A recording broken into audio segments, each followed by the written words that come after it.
Okay, this is Sagaia on the Sega Master System. I think I've heard it pronounced as Sagaia, so I'm not sure which the correct pronunciation is. But it's a really good conversion of the arcade game, which is called Darius 2. I'm not sure why they changed the name. I'm not really I won't say I'm a big fan of the Darius games, I just haven't played very many of them. But back in the day, this was the one that I used to play, and I just assumed this was a standalone game at that point in the early 90s, but looks like I was wrong. I've got the later ones on the PS2 Taito arcade collection. Oh, crap. But as you can see, it's quite impressive being a Master System game, and it's meant to play very similar to the arcade original. Not that I've played it. But I like the backgrounds, like the sinus effect. It reminds me a bit of Thunder Force 3, but seeing this on a Master System is quite impressive. I mean, it's got the flickery sprites, which plagues a lot of Master System games, but with it looking as good as it does, I think I can forgive it. So what I'm trying to do here, if you've not seen the previous video, is to do a run of shmups. So the idea would be, I know I said it was going to be 2 weeks, but I think it'll be probably about a month. There's about 20 odd games, so what I'm going to do is just do a run of all the shmups that I have in my games collection. But what I wanted to do was try and limit it, so I'm not going to do home computer games, and I'm not going to do anything from the 32-bit era onwards. So what I'm going to do is start with a couple of Master System games, and then go through the PC Engine, and then the Mega Drive, Mega CD and the SNES, so you can see almost like an evolution of the games. But I've been dreading doing these in a way, because like waffling and doing gameplays is really hard, and shmups, it's hard. It's like driving, you've really got to concentrate. Got my shield. The thing I find with this game is, as long as you've got your shield, you're okay, but if you lose it, you die, and then you just keep dying again and again and again. My poor brain.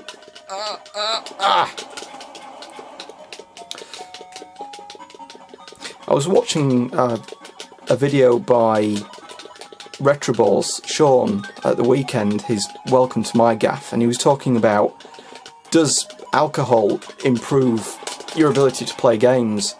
And it's a really good question, whether it would relax you. And the point he was saying was, do you get to a point where you think you're a lot more confident, but in reality you're not?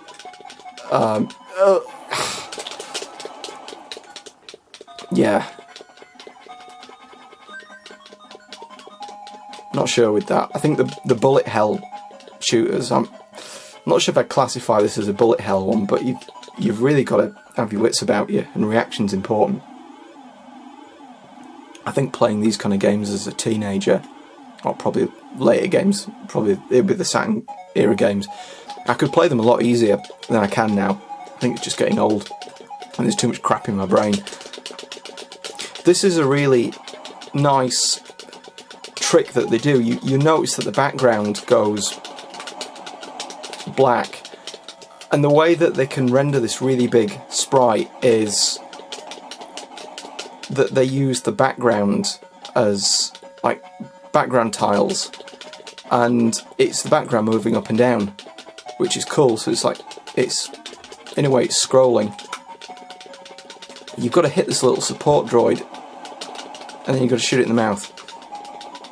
Oh no, that's weird. Before, when I played this, you had to shoot it in the mouth. I gather it's an either or. Okay. Probably have time to do one more. This is a bit like Star Fox, or Starwing, how you can choose your map. If I do down, I'll do C.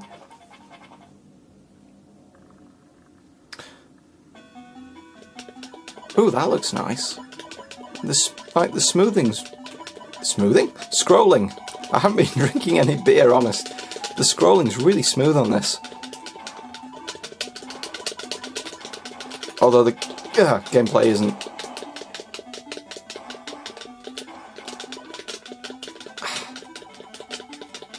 I'd love to play R-Type again on the Master System because the machine's not really known for its shmups, but R-Type was a really good conversion, and it is a bit flickery, like this is, but oh, the heat-seeking missiles.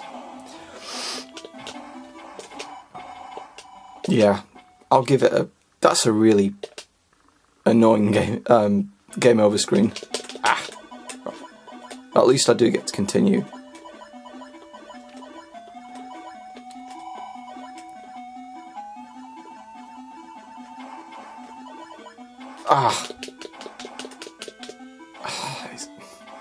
It's really hard. I'm not sure if it's because everything's quite low res and small or what, but it's very difficult to maneuver.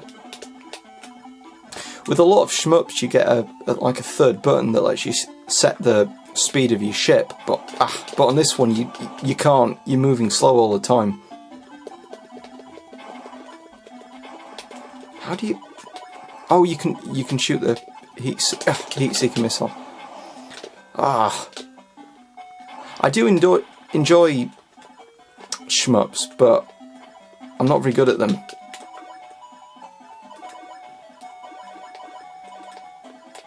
I need a shield. That sounds grating now. Oh, bad flicker.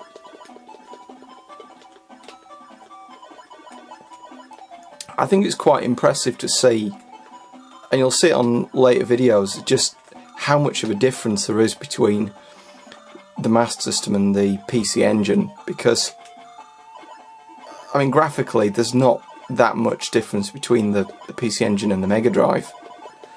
Well, I suppose it depends what kind of games you're doing,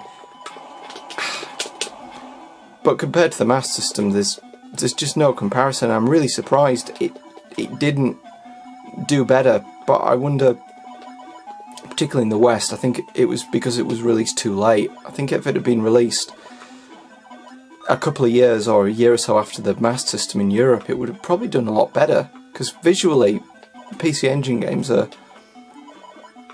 not far off the Amiga, to be honest, which came out a few years before but cost a lot more money, whereas the Master System was really cheap, and I think that's why Sega supported it for so long in Europe.